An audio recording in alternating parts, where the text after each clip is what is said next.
fans, NFL fans, and fans of the Bayou Blitz everywhere.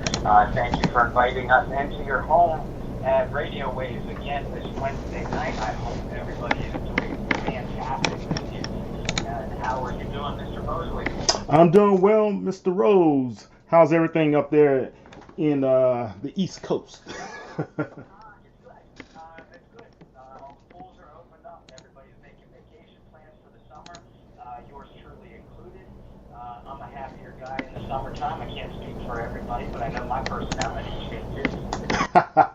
Well, look, it is sweltering down here in H-Town right now, so I'm hoping that it gets a little bit better, but it looks like we're going to have a very, very, very hot summer. Now, how about that tropical storm, or I guess it might have even turned into been upgraded to a hurricane? Are you guys out of harm's way down there? Yeah, we're doing fine, man.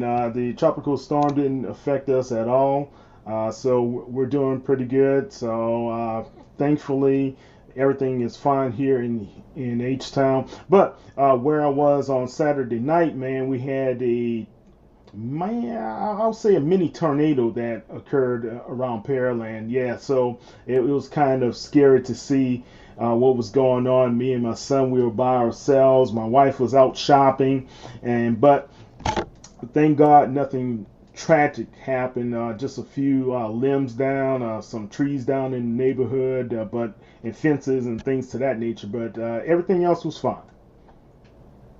Well, that's good. And anybody that's listening that has been affected by the storms and everything down there, check in with us on Facebook or Twitter. Let us know you're okay.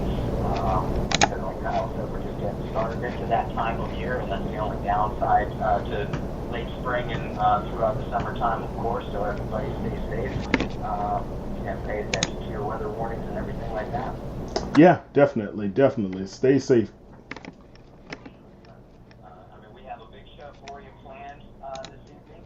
Mr. Scott Alexander of Prime Time Sports will be checking in with us in a little bit. Really anxious to talk to him.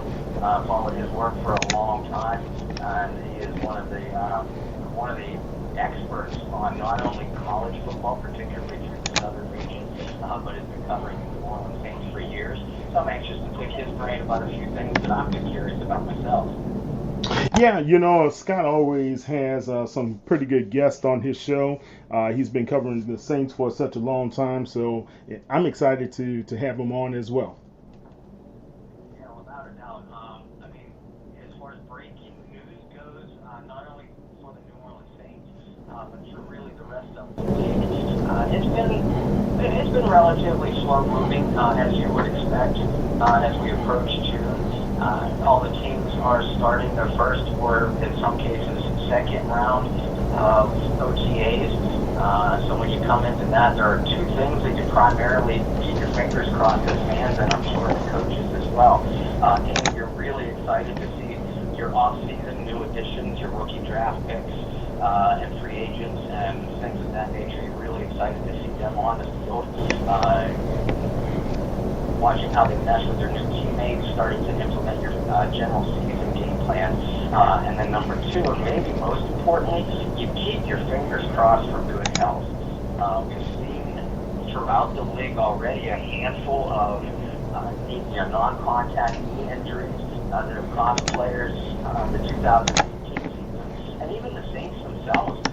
Some of you folks, I'm sure you remember, a couple years ago, I believe it was 2016, when Kikaha went down with a knee injury in one of the OTA sessions, and he didn't play a snap that season. Yeah, and you have so many non-contact injuries that have been occurring. I heard about the young man, the defensive end from Los Angeles Rams. He went down without any contact in a drill this past weekend as well. So let's stay prayerful and that our guys come through OTAs, training camp, and everything very healthy and ready for the season in 2018.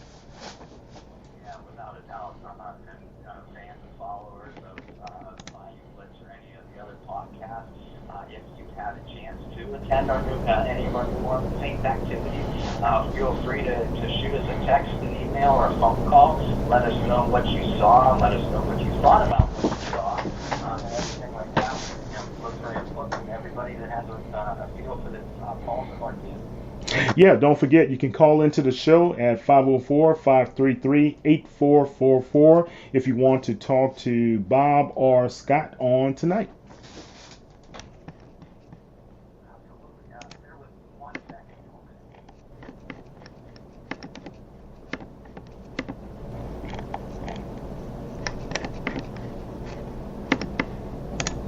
Well, in the meantime, okay, all right, awesome. I was just going to remind everybody in the meantime, you can always follow Bob online at canalstreetchronicles.com where he does all of his writing, as well as you can check all the Saints News Network news articles with Barry Hurstis at www.saintsnewsnetwork.com, and you can follow us on Twitter at Saints News, as well as on Instagram at Saints News and Facebook at Saints News as well. In other words, we're literally everywhere. If you can't find us, you're just canceled. We've just been canceled like Roseanne.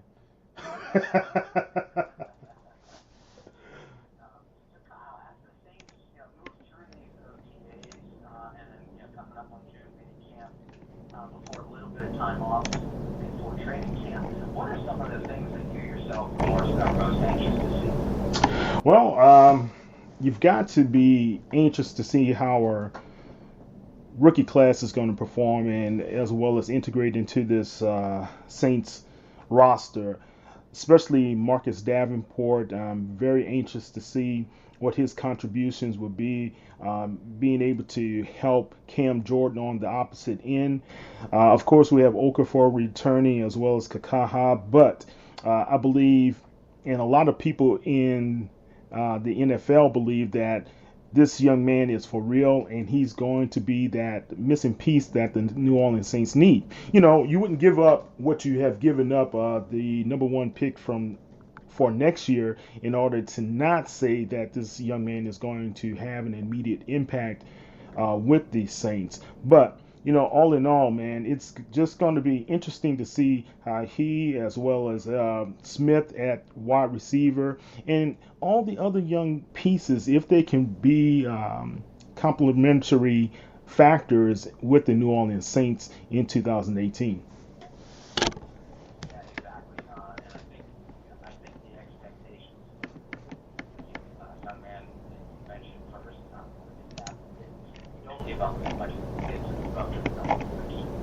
And whenever you're talking anyway, first round, there's going to be high expectations. I don't think anybody realistically expects Davenport to be a world beater from the time he steps onto the field, as nice as that would be. But I think that the expectations of him were exactly like you said, to be a strong contributor within that defensive line. I mean, they already have some star pieces. They have one of the best defensive ends in the league at Cam Jordan, and some very nice complementary pieces with Okafor and Sheldon Rankins and David Altamont inside. Davenport is going to be expected, I think, to provide a key presence in pass rush packages, and as he works his way into a better feel for the speed of the league and the way opposing offensive game plan, which is, we know, is a lot different from what he saw in college. I'm hoping to see more snaps from him as the season progresses, and hoping he's going to become better as the season goes along as well. Yeah, and look, if the young man is able to contribute with, let's say, between 6 to 8 sacks, I think it's a successful draft, and as well as being a successful compliment to Cam Jordan, right? But if the young man only gives us 3 to 4 sacks, yeah, I would say that's a disappointment.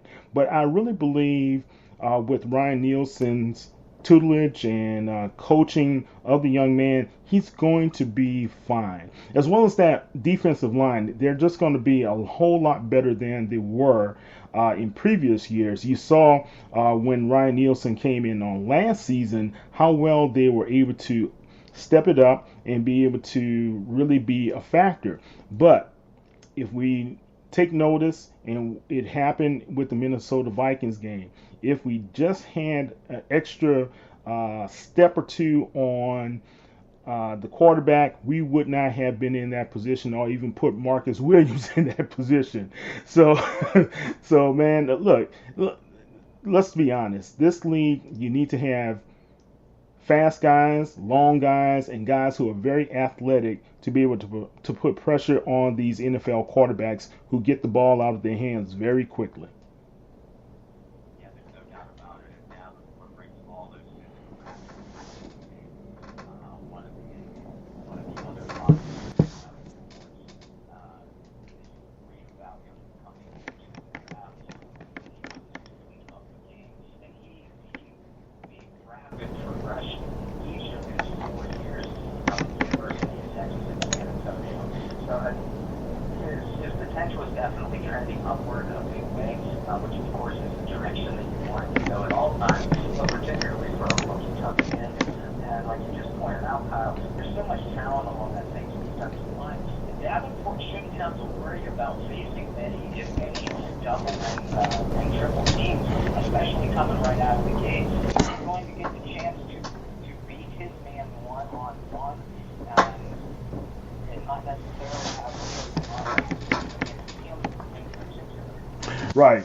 And also think about this. If you have a big presence and a guy who is going to call the attention for not only the left tackle as well as if it's the right side, either one of those tackles, to have someone to come over and help out from time to time, like the guard, or if they need to put an extra tight end, that really shows that we're putting enough pressure on these guys to be able to affect the quarterback. And we need to affect the quarterback a little bit more. Cam Jordan did an excellent job last season. I was reading Pro Football Focus had him as the top elite pass rusher in the league last year. He was graded at 96.8. So when you look at that, to just have that young man, Cam Jordan, contributing, and he's a seasoned pro now and a Pro Bowler, and if we can get somebody else really affecting him there on the opposite side. But the question is, Bob, how are we going to look up the middle? Is it going to be Tyler Davison? Is it going to be Amamata? Is it going to be Rankins? Who will that stalwart be up the middle to help us not only in pass rushing, but also in the run?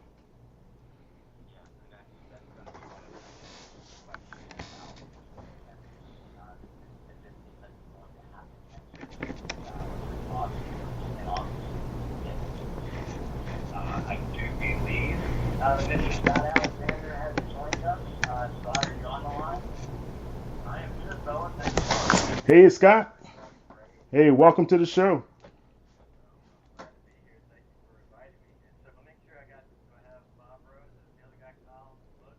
Yeah, it is. Yes, sir. Nice. I follow you guys.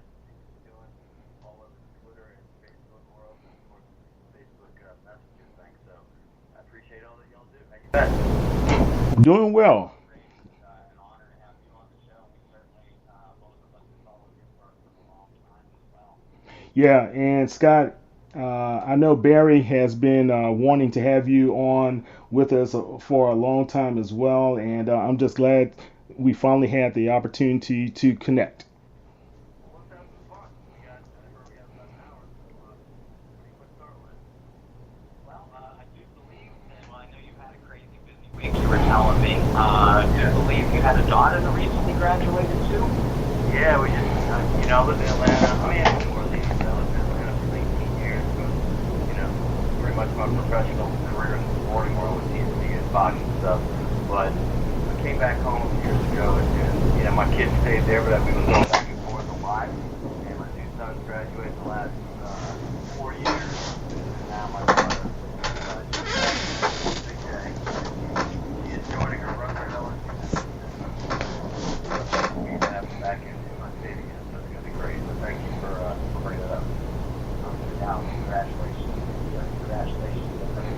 and all of the hard work and walking. Most of the time. Well, at the end of the day, as we all know, or at the end of the day, we look at it as something clear and say, you know what, I worked like this today, then there's not much more that you can ask of yourself. That's a good pep talk for everybody out there. Hey, man, that's a good pep talk for me as well.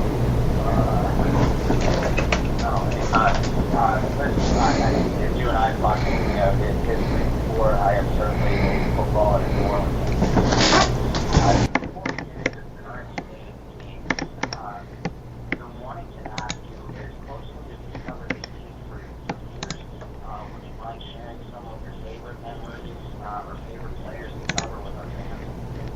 Well, the cover, look, how about just favorite players? Because I am a guy that grew up literally next door to the way I was a kid.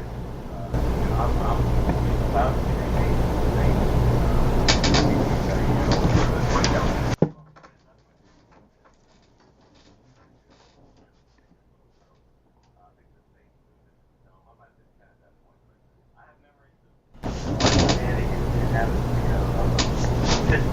pitch out that fumble for 45 yards. I have all the memories of getting sacked 400 times, maybe that they're for 30 sacks.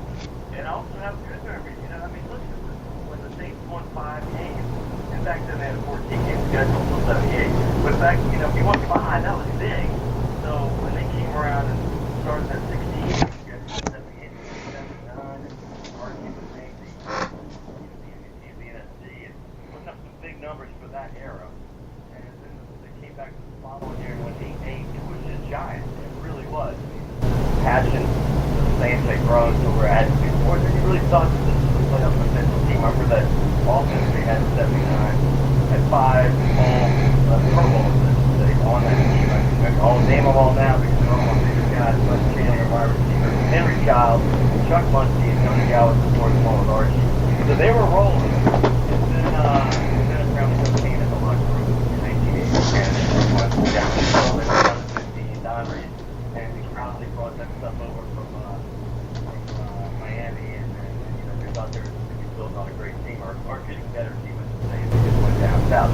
But they recovered, had some really young guys to the playoffs again, but there was a long field goal against the Rams in the 80s.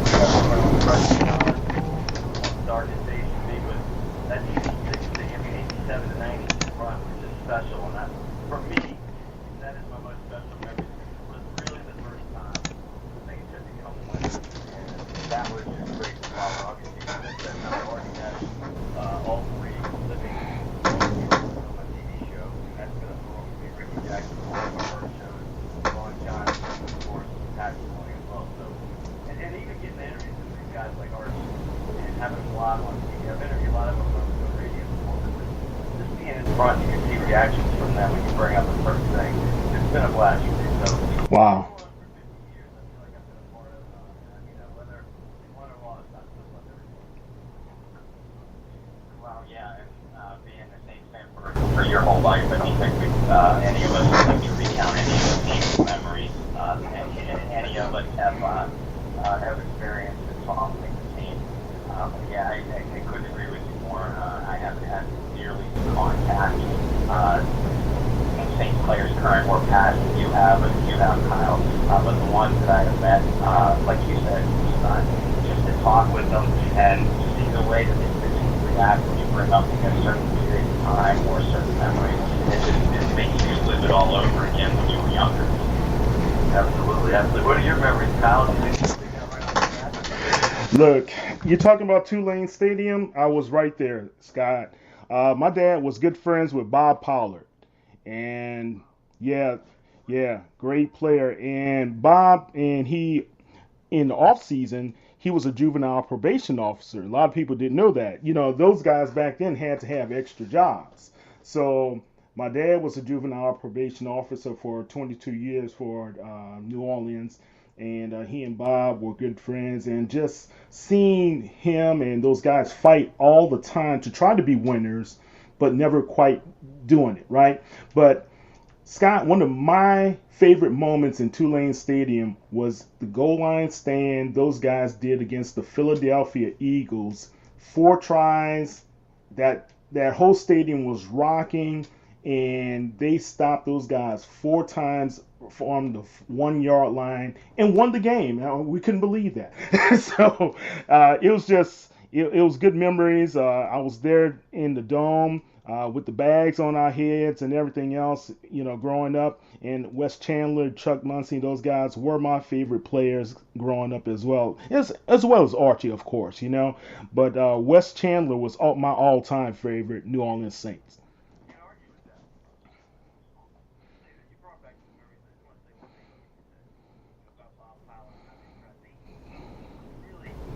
Fighting hard almost all the time. Right. Yes.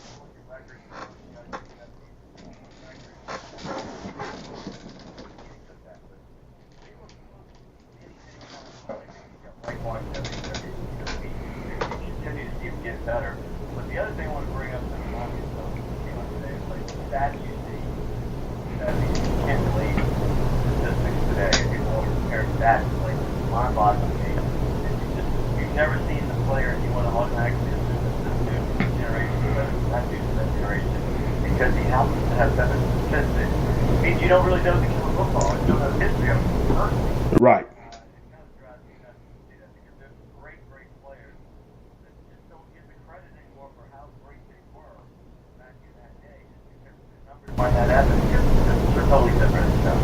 Right, and defenses were a lot different back then. Those guys can play closer. They can check a wide receiver. So these guys, with the numbers that they're putting up at wide receiver today, they probably would have less than, I would say, 15 to 20% of the catches that they are able to put up.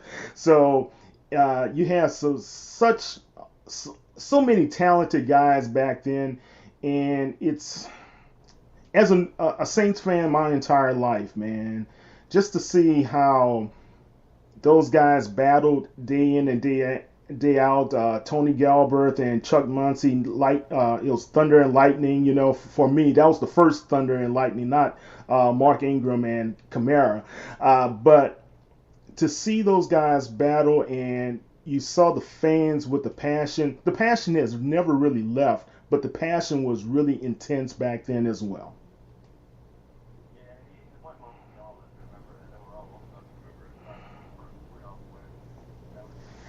Yeah, yeah.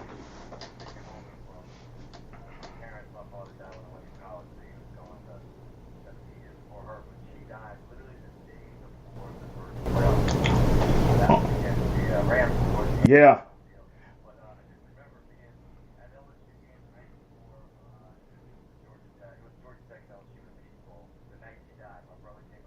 And then we came back to New Orleans and went to that. And that was the high year. Our high year. We went to the early 80s. Come on, guys. You're right, man. Look, I was there for both how we got into the playoffs. The week before, the Ram game. I flew in from Atlanta for that game, and I flew in that next week. I bought tickets for my uncle, who was a diehard Saints fan for many a year, as well as my cousins. And we were there, and we partied. I think we stayed in the Dome almost an hour later, man, just partying. We had a great time. The fans were just ecstatic to see the New Orleans Saints finally win their first playoff game.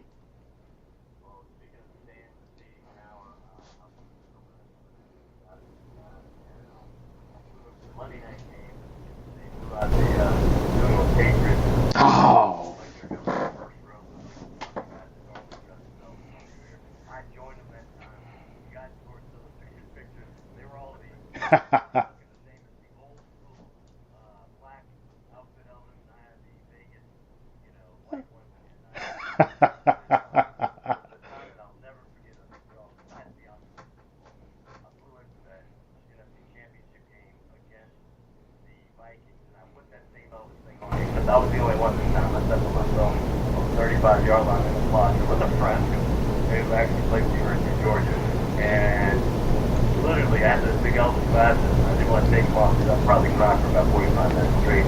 Staying in the stadium, watching the confetti go, after the field goal by Hartley, and it was just one of the greatest moments of my life, for real. Awesome. Next time we have you on the show, I want to copy that picture and use it as our promo.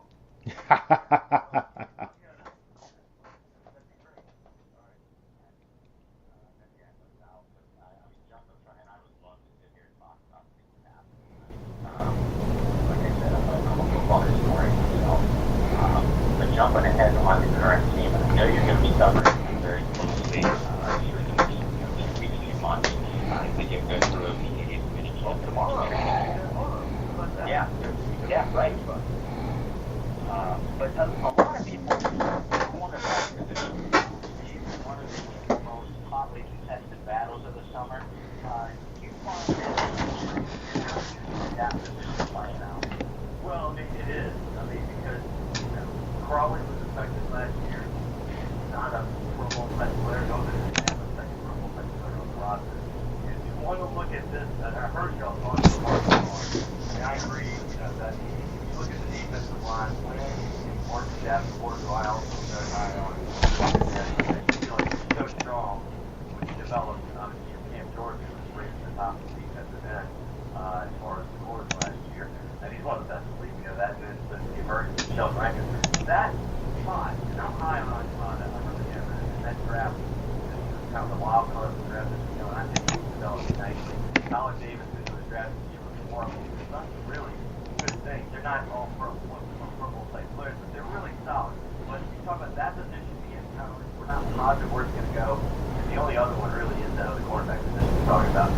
And whether it's Crawley is going to be there or is it going to be T-Rob and coming back in New Orleans, and, they say he's more effective in the slot. Can he win this job out here? Who knows? But it's going to be run. I believe that he waits to fight as much as he can for that position as well. But you have positions out there that are open, and that certainly is most important. Crawley, I thought this is fine. I think he's better than most expected. I remember number 4, none of these guys got drafted. We have these 2 quarterbacks that were undrafted. You wait for one of them to really emerge. The guy that looked best in that rookie camp when we were still in West Virginia was Crawley. And last year I thought he just got better. Can he continue to improve where you feel so comfortable that you don't even have to think about it? Obviously, he's going to get thrown to a lot. Nobody wants to set Lattimore. But that other spot is very, very important. You don't have to be proud. You don't have to have the safety shade all the time just because he needs help. That means he can be as effective in other parts of the defense too. If he doesn't have to go help the quarterback. So that's why it's important because if he starts getting torched, well, that means he starts hitting on other spots because he knows he's going to get help with it. Yeah, no doubt. And you mentioned Patrick Robinson.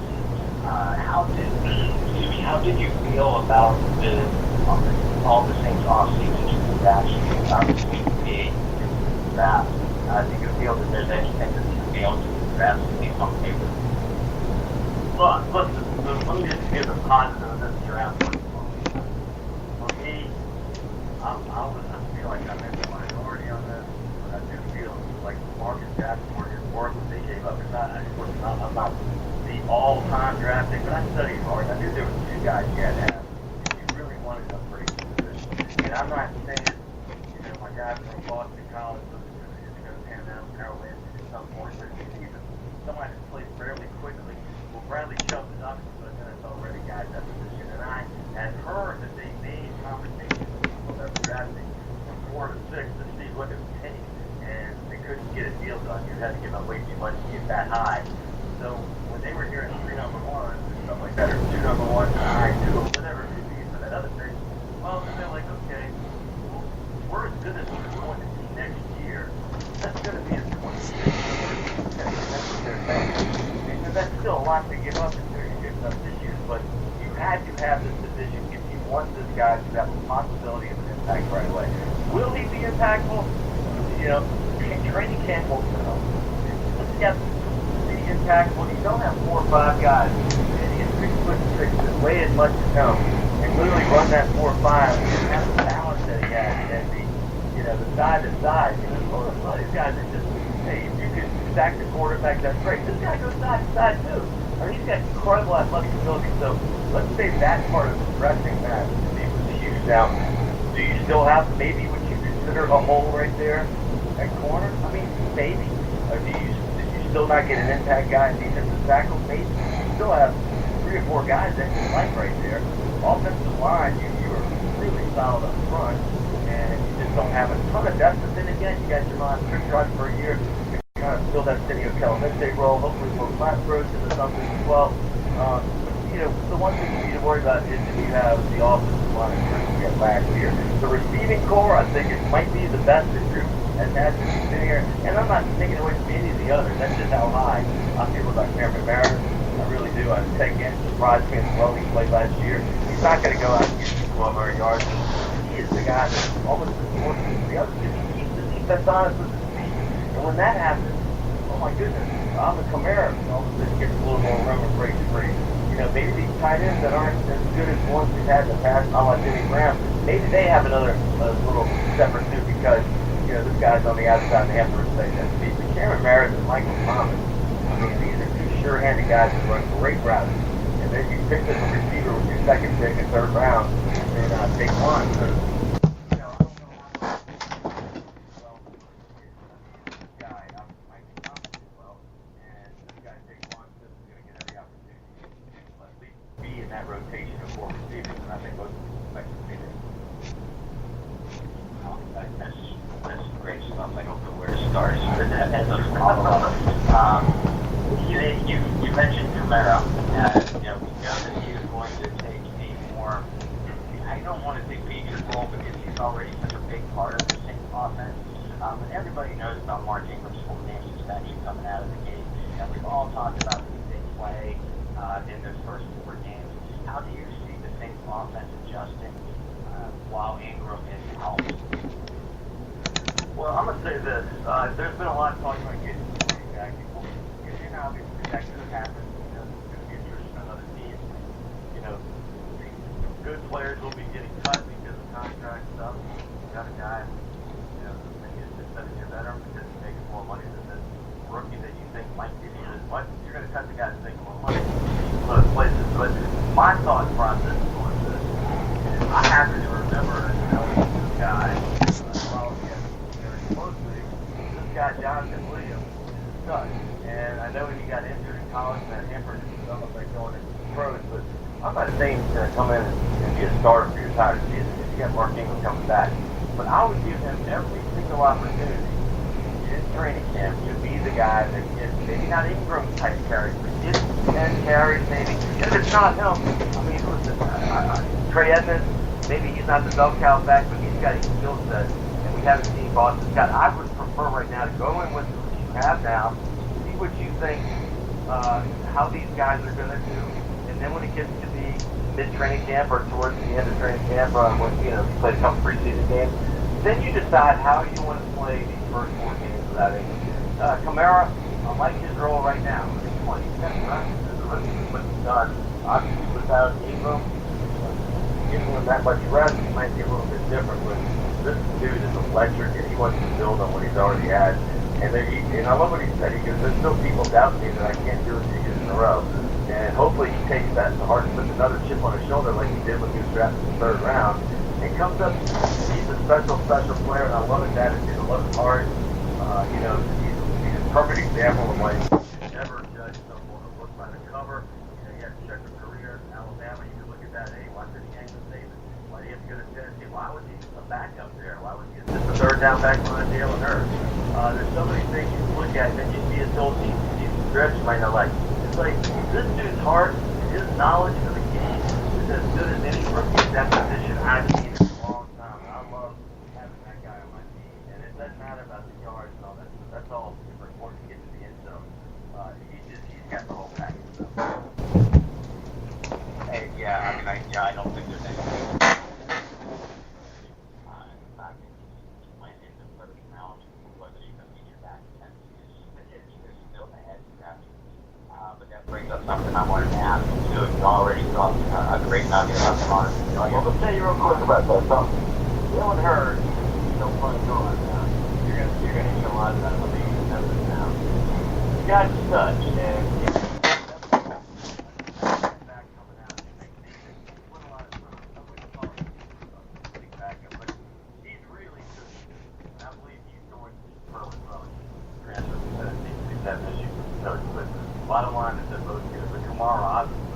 put on his rookie season, catching and running the ball, particularly out of the backfield catching the ball. He's just unbelievable with that first step and making people miss and getting into the end zone.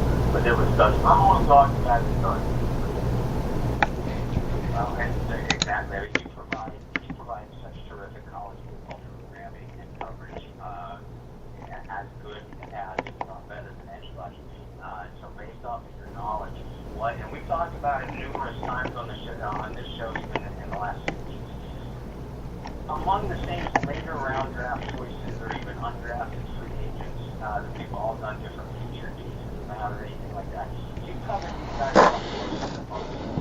Drop a couple of things for us that can transfer as we head into this offseason. Well, this draft is interesting in a lot of ways. Obviously, you gave up a lot to get your first pick, but here's the thing.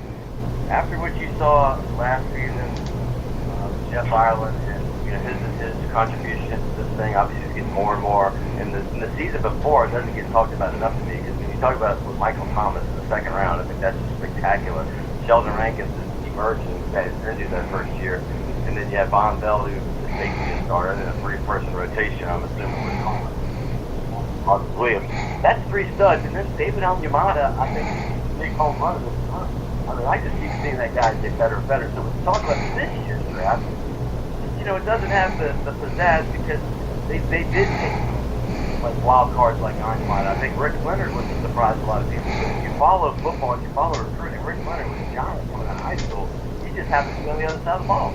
And they switched him over to offensive tackle, where he only played a year. But obviously, I'm giving, unlike when they had some bad drafts, and then we had the 2014 draft, and you had Brandon Cooks, the only one really on the team. Stanley team that season got cut.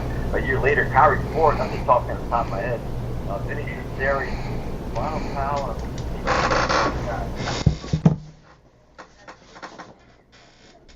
didn't do such great things in the preceding years, but right now, I'm giving them front office, particularly Ireland. Well, the benefit is out right now, because they are 2-2 in my opinion last year. I don't know if I think I know Israel Jamerson is a very strong player, physical quarterback safety. You'll see, and I look at it more as a safety quarterback out there. I think he'd be a good guy to be the fourth safety, and I think he'll probably get that. Cameron Moore, they got him in the 6th round. They closed up, I guess, that maybe other than his teammates still in the 6th round, and he was late. I don't know. Washington guy, I know he's like all that. Both coaches, absolutely loves the race about my coming on my shoulder. I'm talking to him about that. I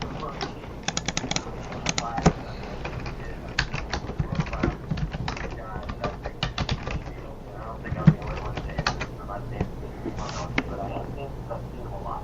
I've seen the dog, he's a very cerebral player. He is hungry, and he's physical. He's playing a lot of positions. That's not wrong. I don't think you've seen him on that tackle, but those on positions. I mean, he started one of those positions at LSU. Go left side, go right side. One, pick it up. The guy was just surprised they got picked the third, fourth round. Draft number 7. Stayed home for a market. And I had him on the show. And I had known him a little bit before, but his dad and I was in college at the same time at LSU. There was another really good football player, by the way. Tigers, but this Will Clapp, the guy I'm fully expecting. They're going to have competition. They're not going to keep 9 or 10 off the line. You're going to have a couple of practice squads. But I think, he's going to be a back, but I think he really will make the team. I really think he's going to eventually be a player. When he starts, he's like Ramsey did. That doesn't really want to run around that play everything down sometimes. That just doesn't happen. But I think Will has already got some shooters back in Greek also last week. And he loves him. He loves him. Attitude, he loves things on the field, and then he gets to it from Toronto as well as the rest of these guys out there. So he's already talking to tackle who Brent Ramczyk last season. So you got Max Unger kind of filling in there. Max Unger one of the best the other guys what they went through, guys like Andy Pete, when he was drafted, a lot more than expected. First round or not 7th round. But I just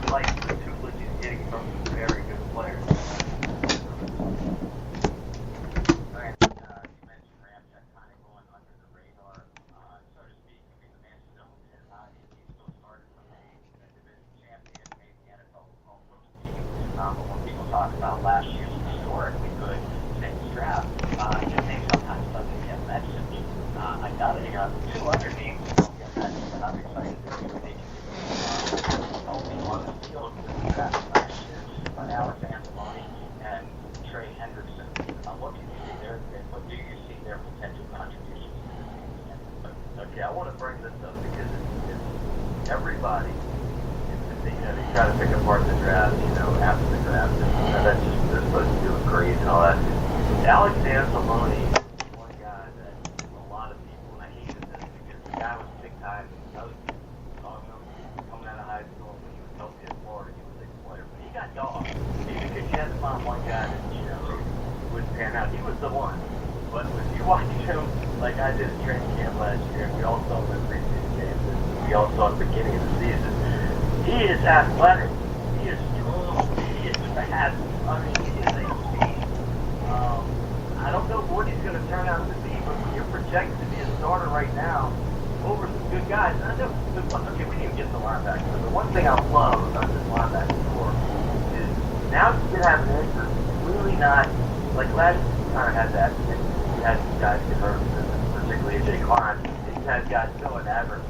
But you have people get hurt on the linebacker core. Well, I truly believe you have three that can come in and play just as well, and you have a fourth, maybe too far, the sixth linebacker, I believe, this time. Well, I think pretty solid, but when they brought in Mario Davis to add to when they had AJ Klein, to add to Alex Anzalone, the great things that was going on just, the last couple of years, I think everybody was kind of surprised when my man from Cleveland came around and they're like, wow, how is Roberts doing? But now you throw in, Anzalone back in the mix, anti-payout. I really love this group of six because they all give you something different and they all play different combinations. You don't have to just stick with Davis at the mic. I mean, he's smart. That's where he's probably going to play. But this guy can play around. AJ Klein can play all three easy.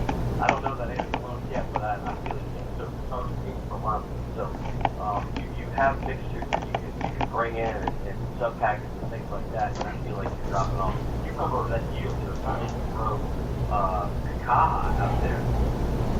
Embarrassing because he couldn't guard anybody in coverage. Same thing for Anthony, Stephon Anthony. But he's improving in that, but these guys aren't going to compete regularly like this. When those guys are playing, you just hope that the quarterback didn't beat them.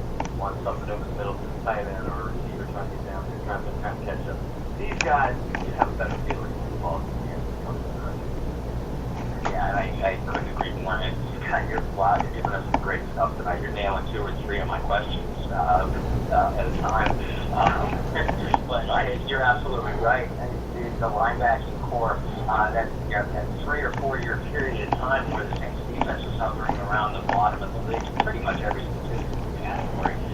When I watched games, it looked like the linebacking core, more than any other unit on the field, they were just flat out athletically overmatched by tight end and running backs alike. Oh my goodness! I mean, come on, Greg Olsen. I mean, he wished he could play the Saints every game for about 4 years there. I mean, he was.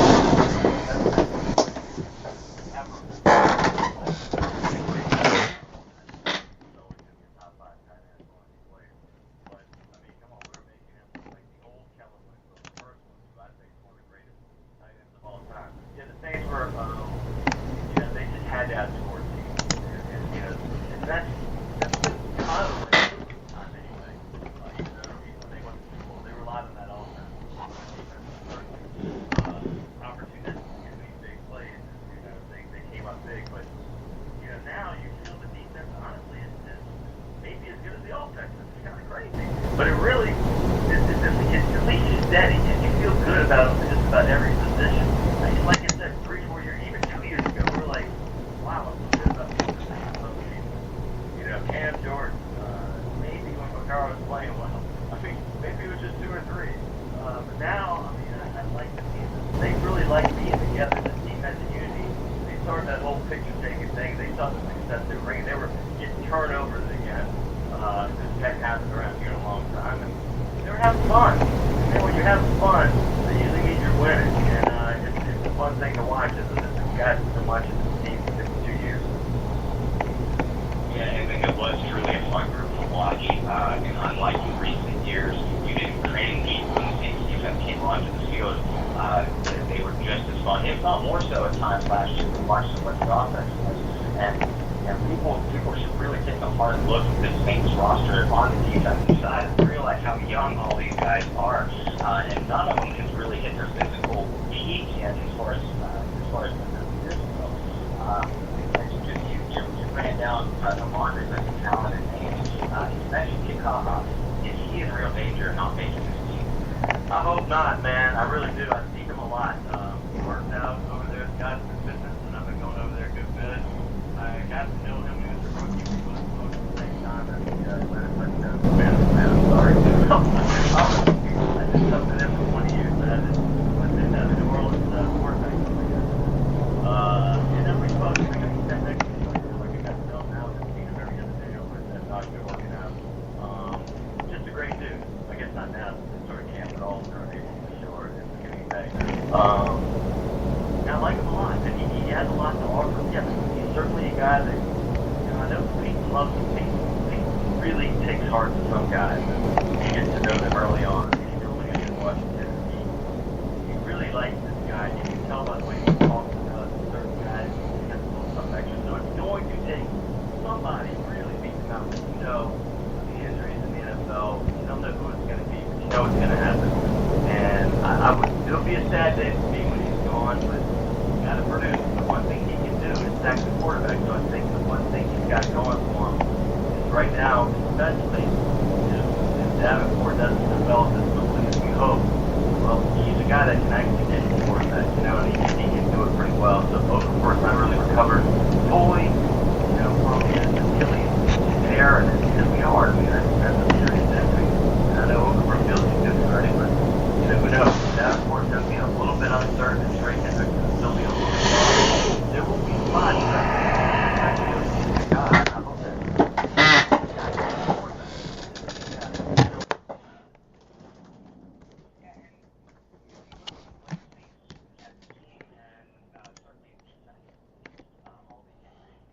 down the stretch of last season.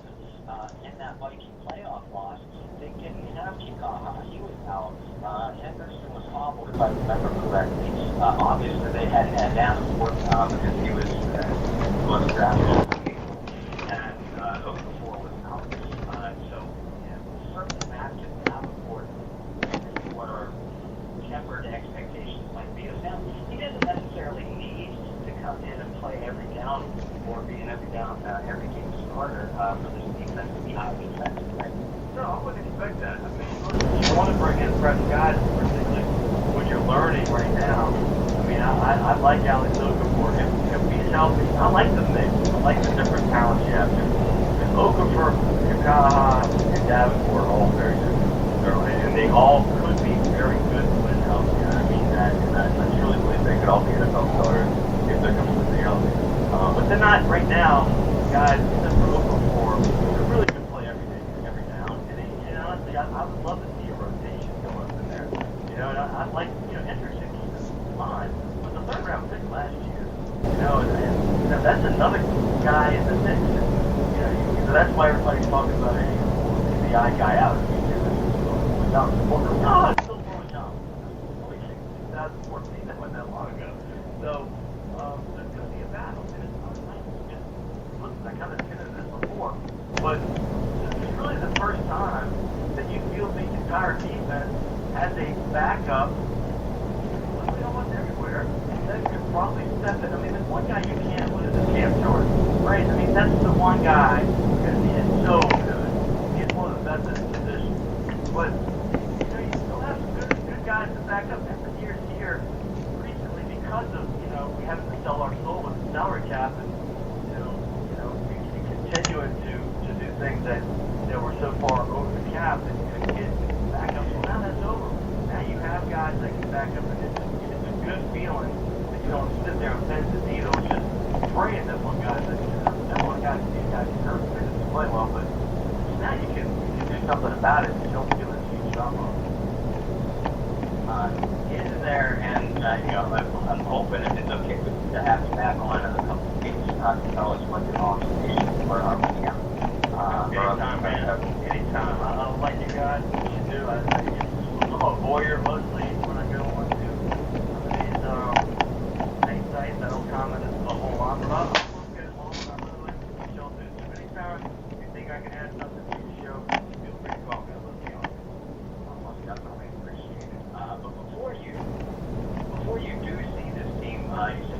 tomorrow.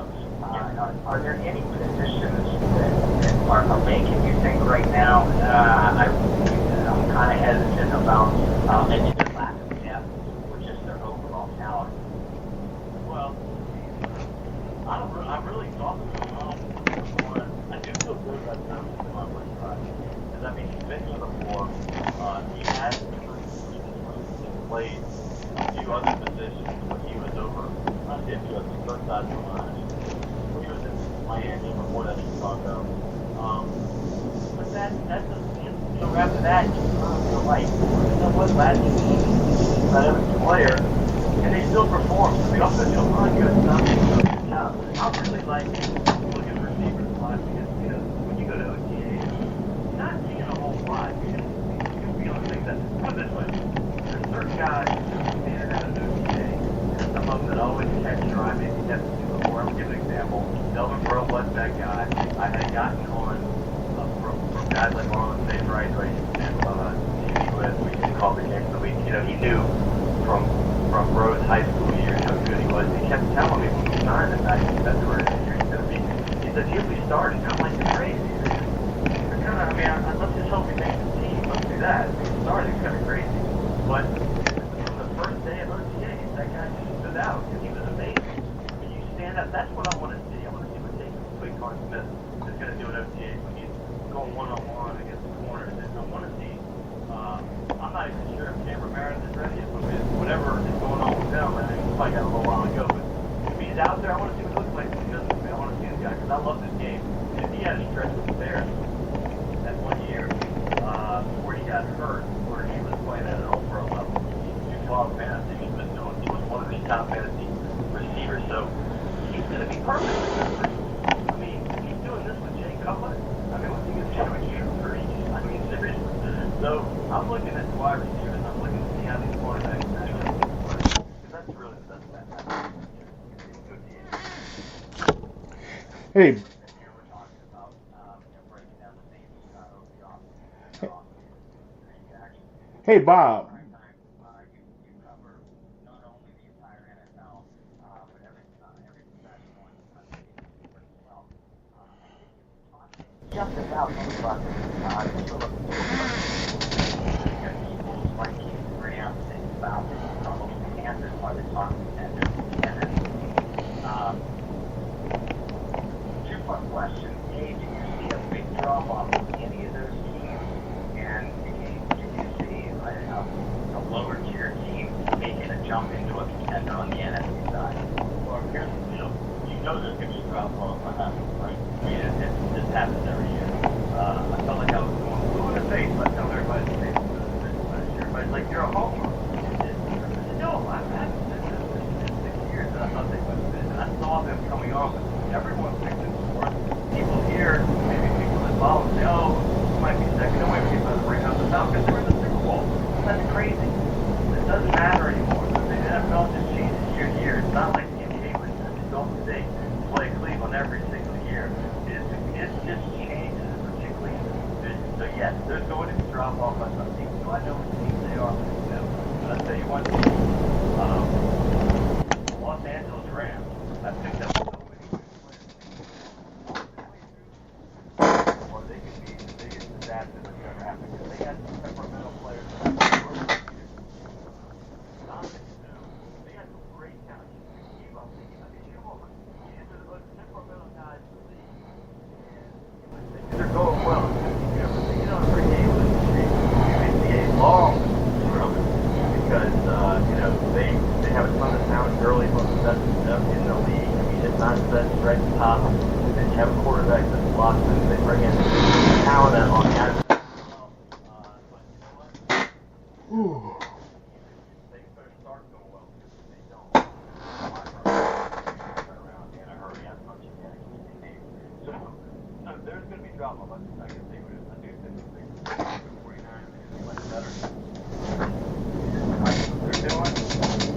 Will they make the playoffs? I don't know, but you know they're going to get 5 wins that they got last year. I think almost 5 wins. So all came towards the end of the season. So it's going to be fun to watch. The NFC is stacked. The NFC is a little bit more up and down. They have, you know, a hierarchy of teams, but it's going to be fun to watch Kansas like it has been every single year. I want to change gears on you just for one quick second. You mentioned the NBA. Who's your pick for the final? Well, you know, no one's favorite.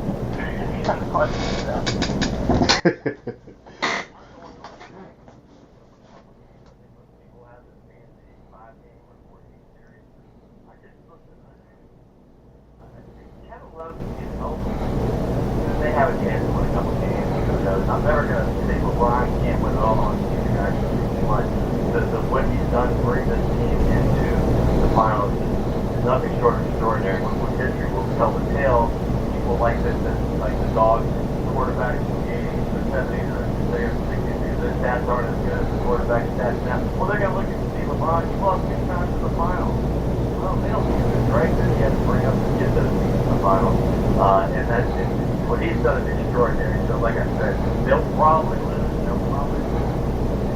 Less, maybe tomorrow less, but I'm never going to count that guy out. Like I said, what he's done so far this season, because that team was terrible. Particularly that 10-1 right now. Bringing them to the finals, it's pretty remarkable.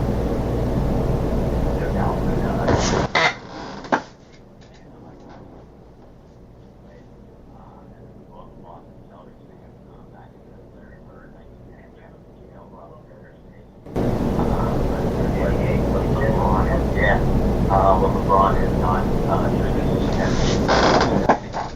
one of the greatest players of all time, probably behind Michael Jordan, and maybe nobody else.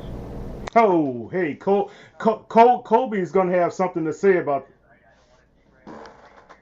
Hey, look, Bob, Kobe's going to have something to say about that, right?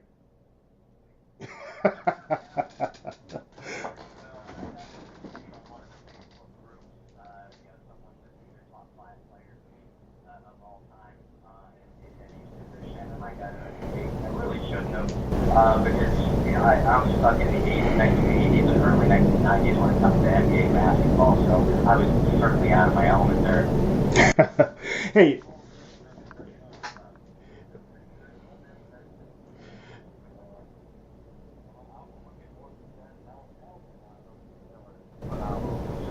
Nobody thinks about it. More home down than I've watched. Yeah.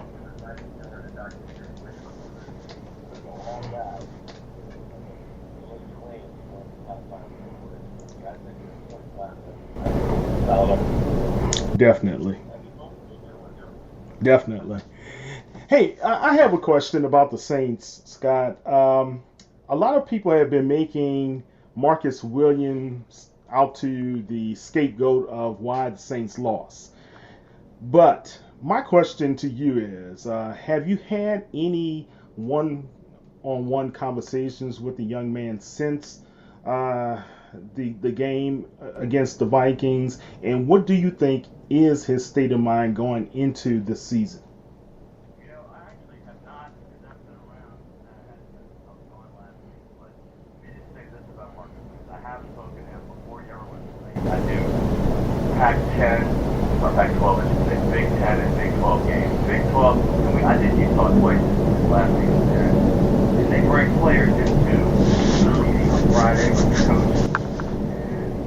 Both those meetings, and he is tremendous from there, and he is smart, he's witty, he's intelligent, he's a great football player, he's got instinct. We haven't seen him really in that position since Darren Sharper, I'm going to be honest with you. They really haven't had that dude that long, that can make plays. He is a playmaker. So let's just say he doesn't play in the Minnesota game. Will you lose because you don't get that interception that he got? You're not going to have a chance to keep them off the field. I mean, there's other things that probably wouldn't have happened. Yeah, he made a bonehead play, but it's not like he wasn't trying to do something. He was trying to avoid hitting the guys so they could kick a 47 field goal and beat. That's what he was trying to work to avoid. So I can't fault him. I mean, it's a horrible play, and it's like a dagger in my heart. I remember where I was sitting. From where I'm sitting right now, and it hurts. But my goodness, the future is so bright with that young man. He is going to be special in this league. I said this before that. I'll be surprised if he is not a Pro Bowler by history. He is that good. Awesome. Thank you. He's going to get 7 picks this year minimum. Well, you just keep that in mind. All right. He's going to All right, I would love to see that. He played at a Pro Bowl level last year as well, I thought. Right, right.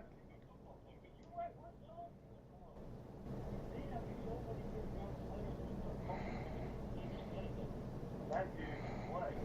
Looking forward to seeing him and Von Bell. Bell, first year, you got Blitz the second year right there. You got Lattimore the second year. Raleigh the third year. Very young. Not Gio Jordan, Nicholas, and Mario Davis for the most part. And I guess Alex was now up there. He's only been around 5 years. This is a really young team, and they're going to be special for a while. They keep particularly, you know, keep particularly winning and wanting to be back, and that's what brought Alex Okafor back. Maybe obviously the Achilles had something to do with them not being on the leverage was gone, but he wanted to come back here because he sees something special. And that's going to continue with these other guys. Actually, Delvin Bro, I was a big fan of his. Well, I'm a big fan of his team. He's a great guy as well.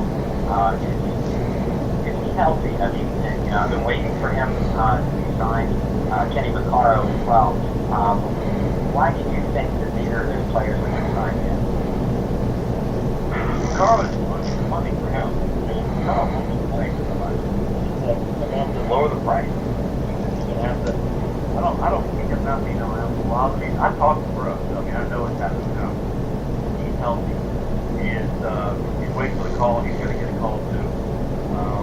I think he's lost a lot of his leverage, obviously, with the injuries the last 2 years. He looked at his injury prone, but talent-wise, come on. I mean, he is a sticky player.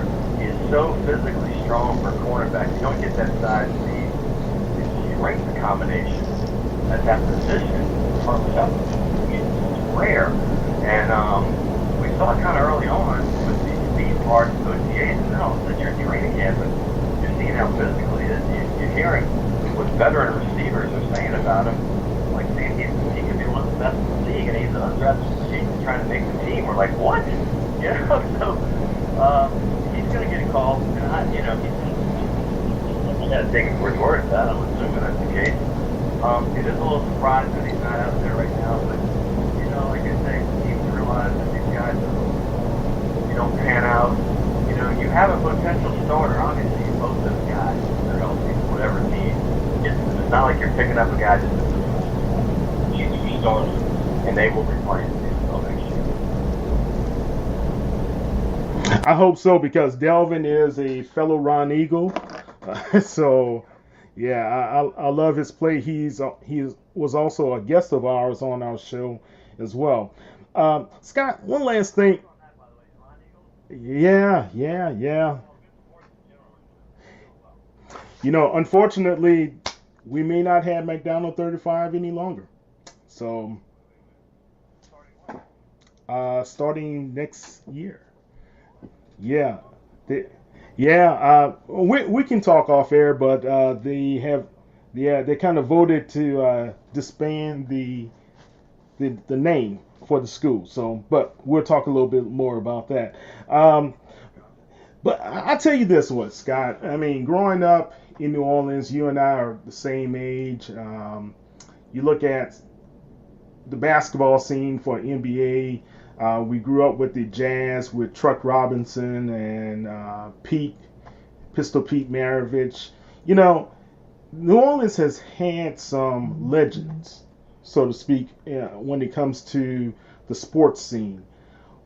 Other than Archie Manning, anyone else kind of sticks out to you as someone who was underrated, and if he ever had the opportunity to get on the right team, would have been just a complete legend for years and years and years for people to recognize internationally?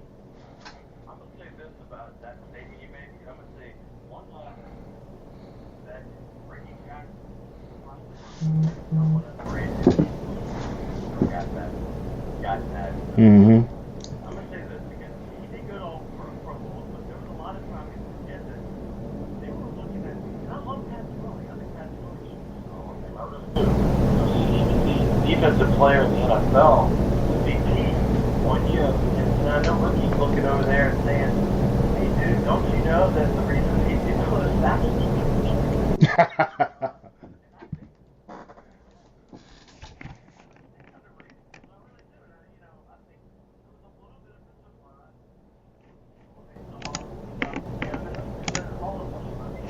Some people thought he might be a guy that's a Hall of Famer, the veterans coming in. So I was really pleased when I saw his show when he did the lunch earlier. All these things are great. But there's their guys. They 15-year starter in the NBA. I think he played 17 years. Something crazy. I think it was the 14th game. I know he was hurt a little bit, but he played a ton. And he was only, I think he played many years, 16 games. And there's only a couple that I think one he had to play like he had, the other maybe 14. But he was in there every single year. Got some recognition, but most of the teams, especially early on, that he played with the Saints weren't that good. And then when they were good, the defense decided to get all the credit. So if you're talking about a guy, I think,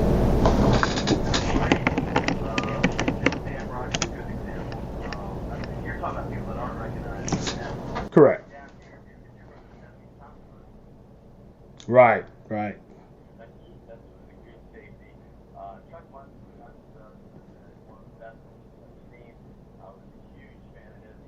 He was a Kamara, or Kamara, probably a little stronger than Kamara, although Kamara is ranked sneaky. He's strong as he looks. But Muncie had the same kind of move. Caught the ball out of the back of the same way. That guy, he did certain things he left the world. San Diego, we don't know if he was good. That was he was doing it. He really was a hardcore user. Athletic, we're not looking down on that at all. I try to tell these people, I've always had the numbers. I saw these things. Maybe some of the numbers of these players are matched up with the other guys, but I know they are good, just as good as anybody. And Chuck Muncie was a player as well. What about George Rogers? What's your opinion of him? Well, I mean, he had the single best year the Saints running back ever had. He did it first and second year. He was phenomenal. George Rogers was the best player. He was the result of that 1 of 15 seasons. He came out in 181. He got here, and he just blew it away. He had more rushes and more yards, and all those touchdowns. He was special. Another guy that got into drugs a little bit. That Right. affected him. But the Saints started getting better. Obviously anything after 1 of 15 is going to be better. But they were really getting good. I mean, like I said, 83, they were 8-8. They really, if Lansford doesn't hit this long field goal, once again, I remember exactly where I was when that field goal happened. My first car at LSU. I had a friend with his dad. What's going on? He was about to go to the playoffs for the first time. It didn't happen. But George Rogers, he has a full career in New Orleans. Was he considered the number 1 running back in Saints history? And right now, I think that title belongs to McAllister, but George is certainly a guy that would have had. I mean, he was getting 1,600 yards early on. I mean, that's just special. Yeah. The ball was the recognition of his career, although it wasn't as good as he expected overall.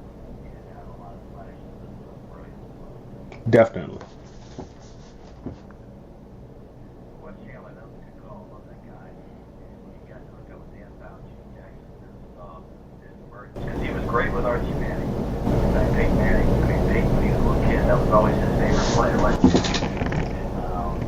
he still talks about this early days when he was a little kid and loved it, particularly the reading time. Yeah, yeah. He was a special player. I love watching Les Chandler.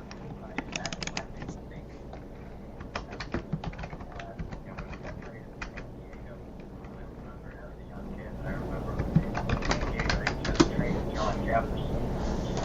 Day after the contract. That guy was great. Yeah, she was fun to watch.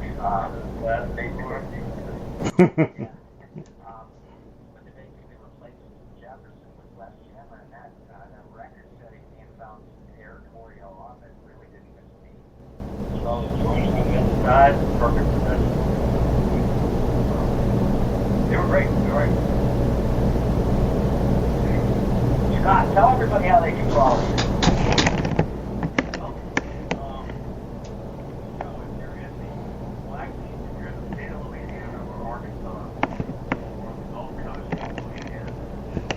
Alabama, Florida, East Texas,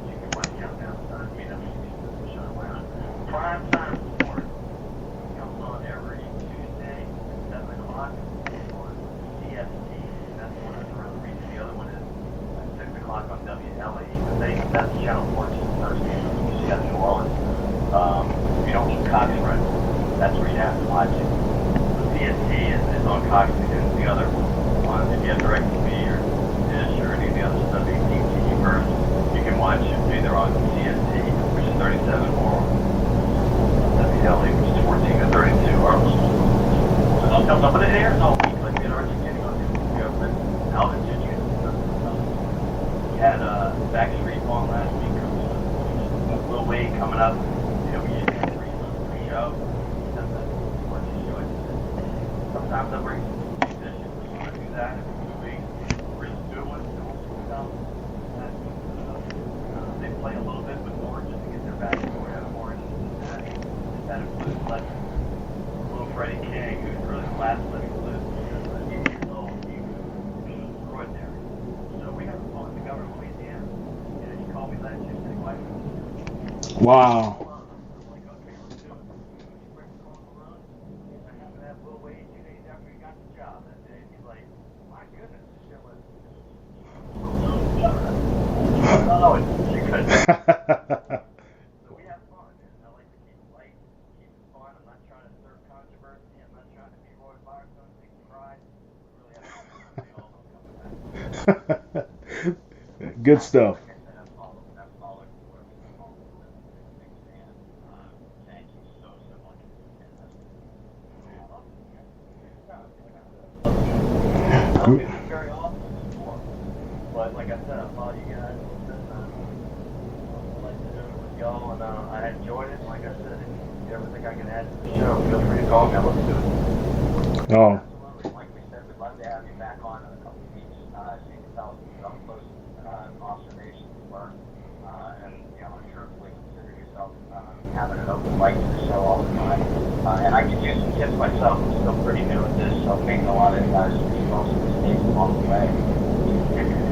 Well, you got my number, man. If you want to call me, reach out. I'm going to reach out. So, I'd like to do it on some point. Trust me, you don't want to see the first show ever.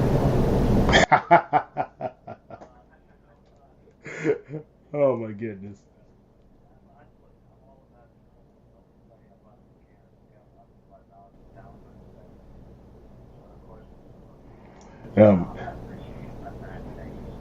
Yeah, thanks, Scott. All right, buddy. Take care. Bye. That felt like another great show. I hope listeners, I hope you felt the same way. Yeah. Scott brought a lot of energy and a lot of depth and knowledge of the New Orleans Saints as well as sports. It's just great to have him on. Yeah, no doubt. No doubt. I mean, he will, just exactly what you said, he will help anybody along on social media.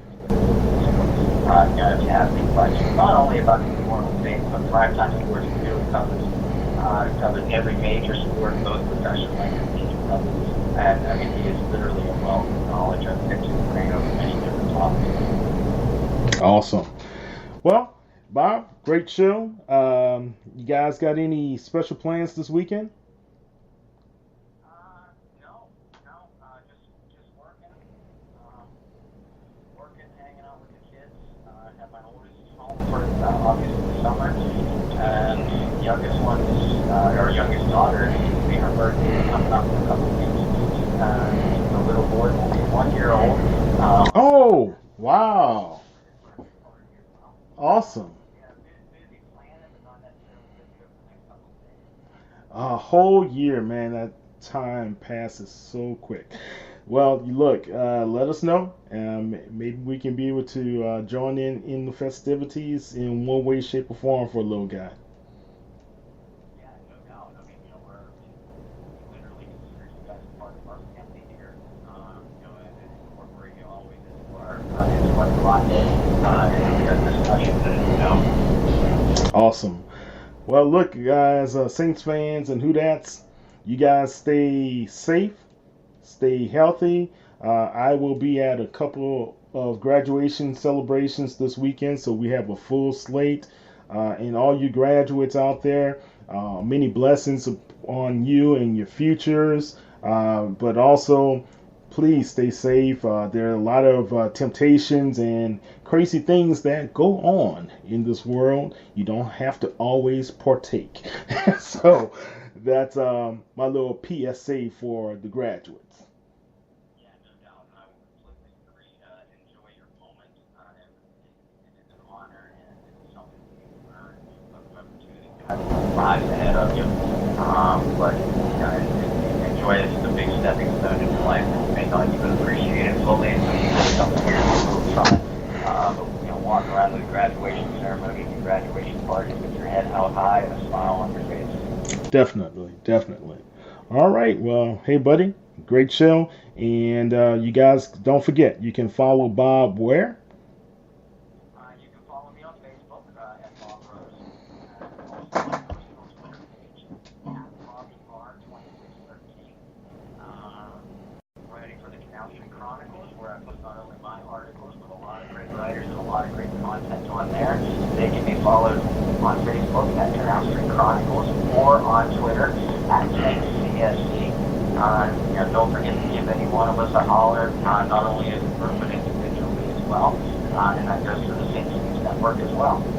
Exactly. And guys, do not forget, you can always follow us on Stitcher, as well as TuneIn, and you can also go to your Alexa app if you have one of those Echoes and just ask to listen to Saints News Radio, and the Bayou Blitz broadcast will come on. Also, you can go online at Spreaker.com and be able to follow and listen to the Bayou Blitz broadcast. And we always have it streaming live as well as online at saintspodcast.com, and that's podcast with an S.com.